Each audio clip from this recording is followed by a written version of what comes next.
Dang it. I hate getting emotional. Mullin apparently got very choked up talking about his friendship with Donald Trump.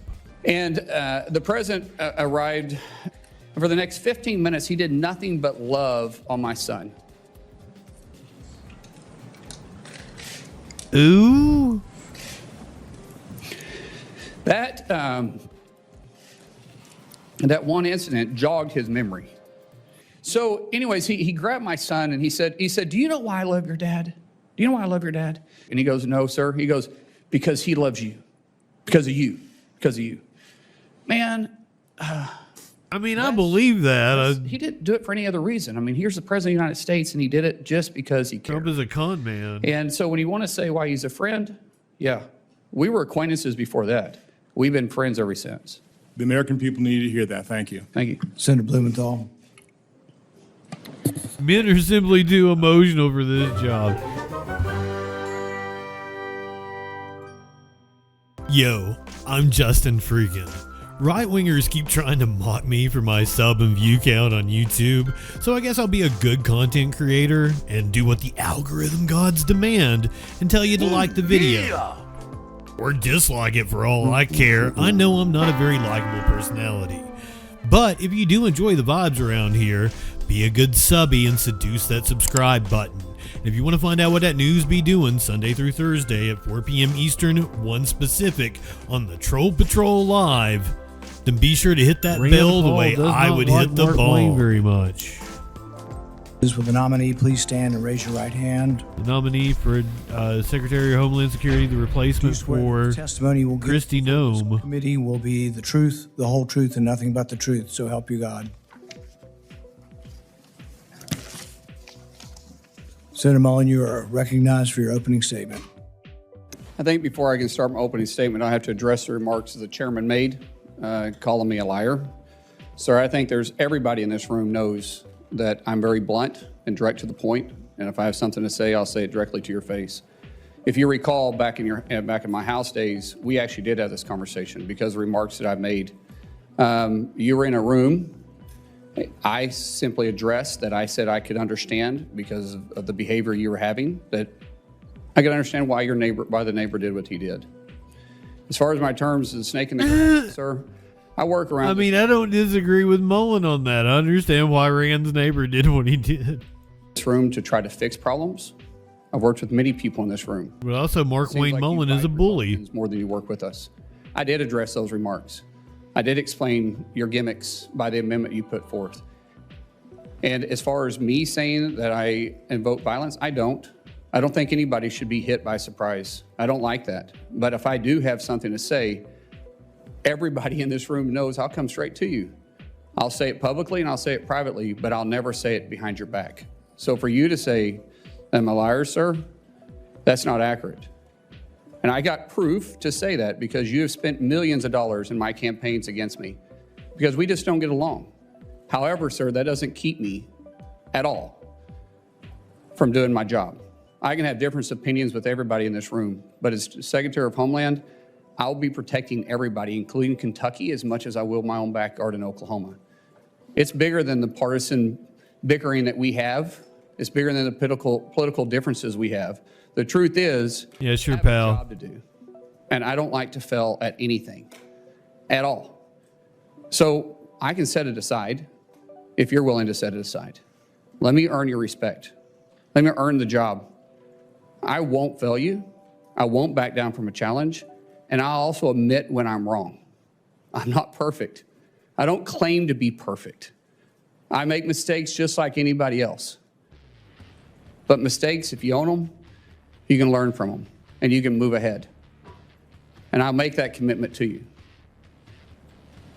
Ranking Member Peters, Chairman Paul, I do thank you for this opportunity. It is a humbling experience. A kid from Westville, Oklahoma, that grew up with a dad that worked hard. He set the work example for all of us. And all my families, and my siblings, we all work hard. And I'm proud of the family we have. But to say that a kid with a bad speech impediment would one day sit up here in front of you and be nominated to be the Secretary of Homeland, It was humbling enough to be selected by Oklahoma to be their U.S. representative when I didn't even know how to tie a tie. And 10 years later, to be able to be called a United States Senator and serve with all you guys. And I respect every one of you guys. I do. Regardless if I have an opinion about you or not, you were elected by your state, and I respect that. They elected him disagree to with you, but I office, and he didn't respect even know how to tie a We all tie. make decisions based on two things. I think that's kind of ways, pathetic.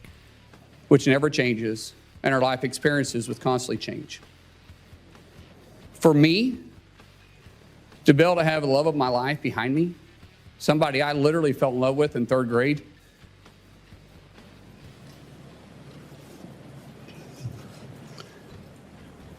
I knew I was going to marry her in 8th grade. She didn't know that yet. We had to work through that process. But at 18 years old, and I was 19, she agreed to marry me.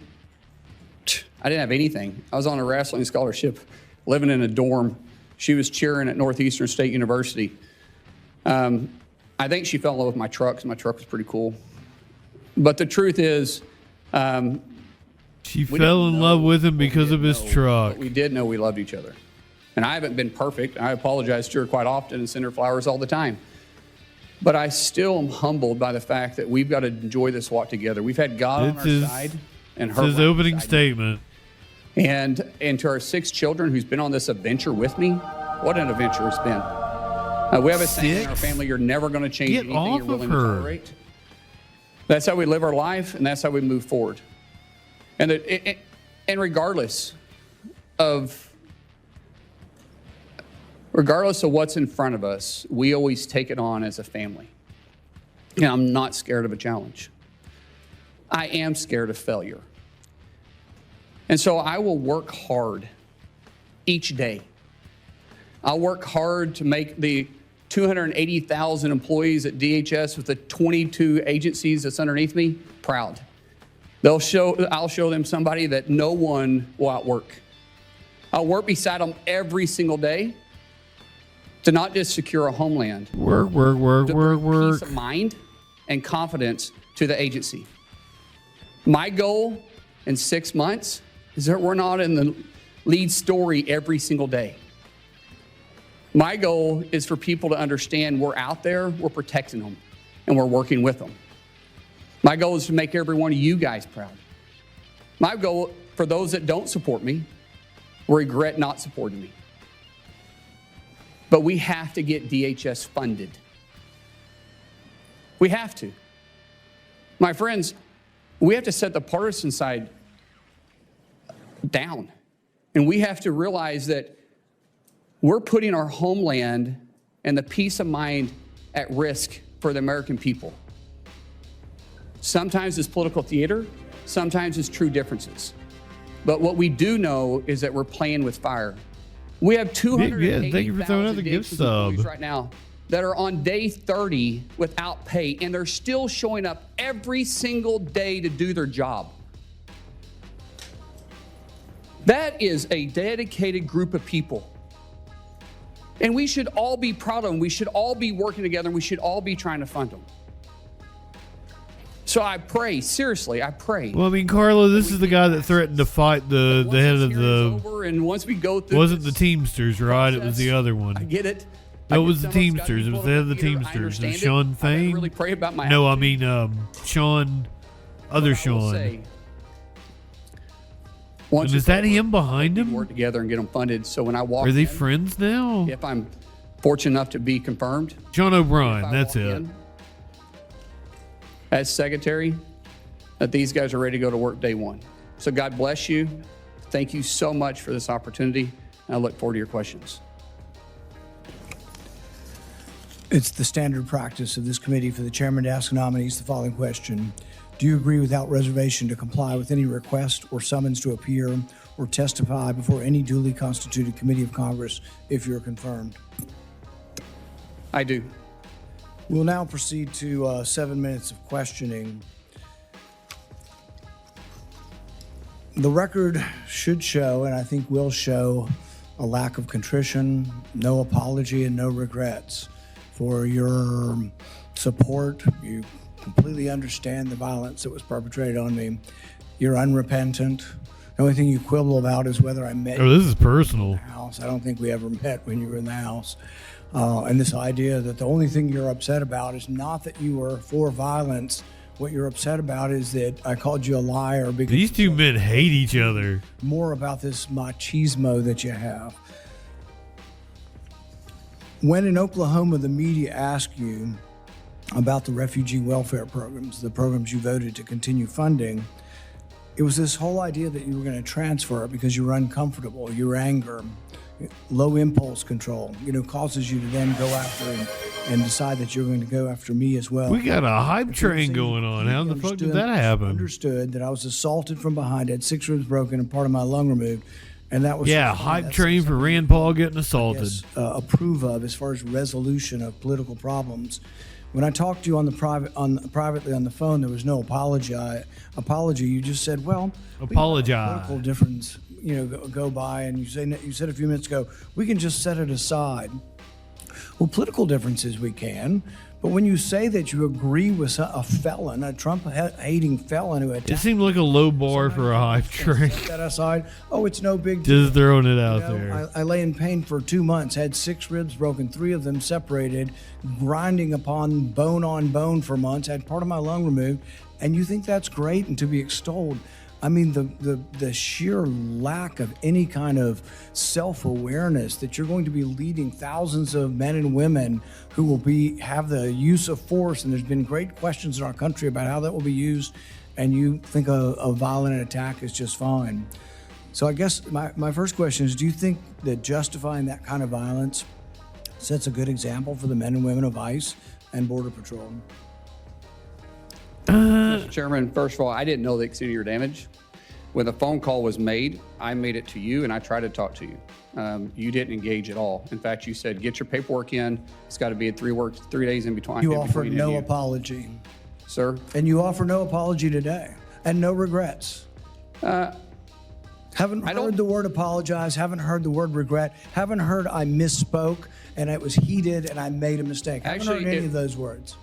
Sir, actually, it wasn't heated, and I'm not apologizing for pointing out your character. Good. So you're jolly well fine, and you want the American Jolly well people fine. up here to vote that may or may not vote for you to know that you supported the felonious, violent attack on me from behind. I did not say I supported it. I said I understood it. There's a difference. So that means you really didn't approve of it, just completely understand it. What do you think most people would interpret completely understand to be? Support for? A joke? Condemnation of the violence? That you're a dickwad? Sir, as I said, we can have our differences. It's not going to keep me from doing my job as Secretary of Homeland Security. I'm going to secure Kentucky and take care of Kentucky as much as I am Oklahoma. If this were a one-off, it would be one thing. If you just disliked me so much that you approved of violence against me, people could just write it off. Well, maybe they... Man, is he going to be able to gain approval from the Senate? Let's go ahead and roll the tape. You know where to find me. Any place, anytime, cowboy. Sir, this is a time, this is a place. If you want to run your mouth, we can be 2 consenting adults. We can finish it here. Okay, that's fine. Perfect. You want to do it now? I'd love to do it right now. Well, stand your butt up then. You stand your butt up. Oh, hold on. Big guy. Oh, stop it. Is that your All right. solution, everybody? Hold it. No, sit down. Sit down. You know, you're a United States Senator. No, I totally played this on the Troll Patrol. All right. Can I respond? Mr. Hold it. If he got up too, would you have gotten Kelly, up Rocky, right there? welcome in. I would have probably jumped over the dais at that point. You have to be called out on. If not, this guy continues. I think he's sitting behind him. I think he's there at the confirmation hearing. But every now and then you need to get punched in the face. Well, go back to the 1800s and 1700s. They used to have canings. And duels. And they used to have duels. Yeah. Right. And there was a way that men used to settle their differences. I ignored him 4 times prior to that. And people say, yes, you're supposed to ignore it. Well, you know, I'm not a very good Christian. I try to be a good Christian. And I know people say you're supposed to turn the other cheek. I prefer the David method. But we need to move from an almost By the way, I'm not afraid of biting. I will bite. biting. I'll bite, honey. Yeah. I'm in a fight. I'm going to bite. I'll do anything. Come on, man. I love it. And I don't care where I bite, by the way. It just is going to be a bite. In hindsight, any regrets? No, I really don't. So no regrets. In fact, even after your anger had cooled, you were still bragging that if he'd only been brave enough to stand up, you'd have jumped over the dais and taught him a lesson, because that's how men should settle their differences. Do you think fighting as a He's right behind him, so he's going to probably point to him. I'm pretty sure that's him behind him. As you can notice over my shoulder here is my good friend Sean O'Brien. Yep. Both of us have had conversations. Both of us have shaken hands. And both of us agreed we could have done things different. Sean is someone that has become a close friend. We talk all the time. I've been on his podcast. We've talked through this. That's how you handle your differences. Not like this, Chairman. I mean, that's I'm glad you guys are friends now, and that you've diffused it pretty well. But really, it doesn't get to the real point whether or not you think violence is the way we settle things. Sean O'Brien is a bitch. DJ Dub, did you just get back? People just need to be punched in the face. Afro Man won. Political disputes can sometimes and often only be resolved by violence. No, I don't always agree with that. I don't believe in political violence. I've made that very clear. But sometimes people do need, theoretically speaking, sir, I get it. It's about character assassination for you. That's the way this game is played. I understand it. And you are making this about you, which is fine, but that doesn't keep me as Secretary of Homeland Security. It's character assassination when you were the one lauding the assault. Who do you think started that character assassination? I'm just repeating what you have done in character assassination. I'm repeating your support for the assault. So that's somehow something I started? No, sir. What I'm saying is you're adding a lot to it. In the days after the fight, you did many interviews in which you justified the violence as historically justified by precedents, such as caning and dueling. Is it today your opinion that the caning of Charles Sumner was not only justified, but argues still? Ooh, I love congressional beatings. Violence? What I was simply pointing out is some of the rules that still apply to this body. For instance, dueling with two consenting adults is still there. I was pointing out what is still illegal for 170 years. There's no precedent for legal dueling. Bojack's dad was killed in a duel.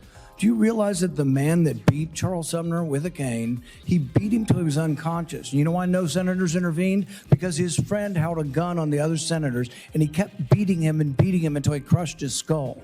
That's what you're insinuating is the precedent of the Senate, and that's what you live by. That is a very, very dangerous sentiment.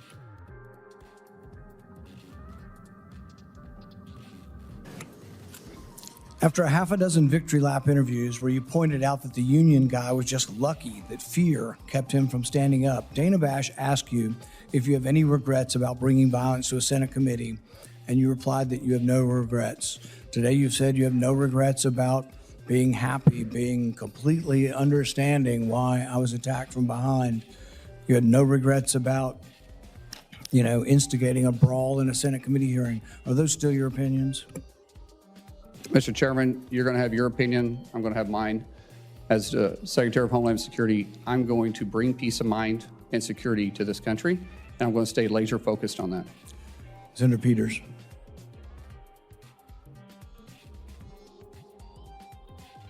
It didn't get as contentious as I was promised.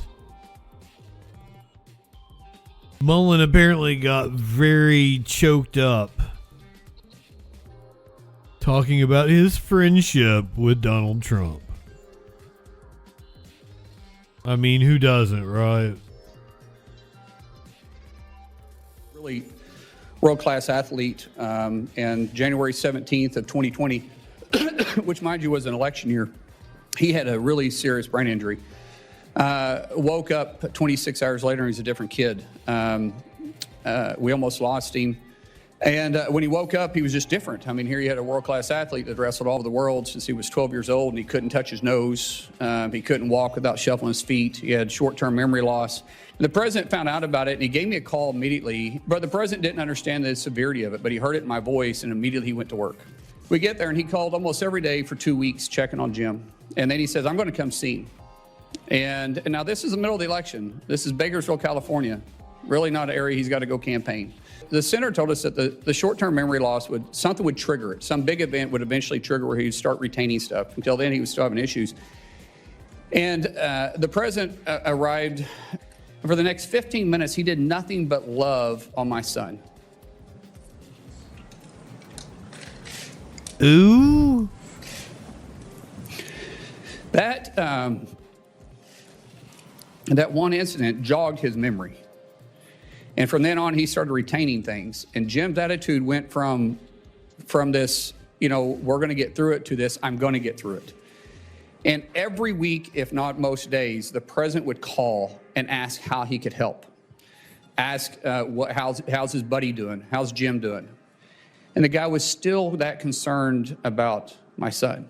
When we got released for a little bit, we had to go back. I don't believe it. He said, come to Mar-a-Lago and see me. We go down there, and it's amazing. And when we're leaving,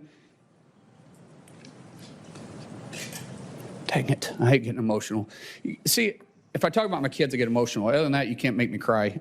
But my kids can make me emotional. That's actually a good thing. Yeah. So anyways, he grabbed my son and he said, do you know why I love your dad? Do you know why I love your dad? Chrissy tells the story better than I do. And he goes, no, sir. He goes, because he loves you. Because of you. Because of you. Man. I mean, I believe that. He didn't do it for any other reason. I mean, here's the president of the United States, and he did it just because he cared. Trump is a con man. And so when you want to say why he's a friend, yeah. We were acquaintances before that. We've been friends ever since. The American people need to hear that. Thank you. Thank you. Senator Blumenthal. Men are simply too emotional for this job. Like one it and tip one back. One more click before we hit the set. Set an alert when that shit goes live. Social fucking support and hit subscribe. Light one up and take a hit. He does no harm, but it takes no shit. He's the last one standing when the ship is sinking. Let's take another rip for Justin Freakin. Light one up, tip one back. I'm Justin Freakin. Not high enough for this shit.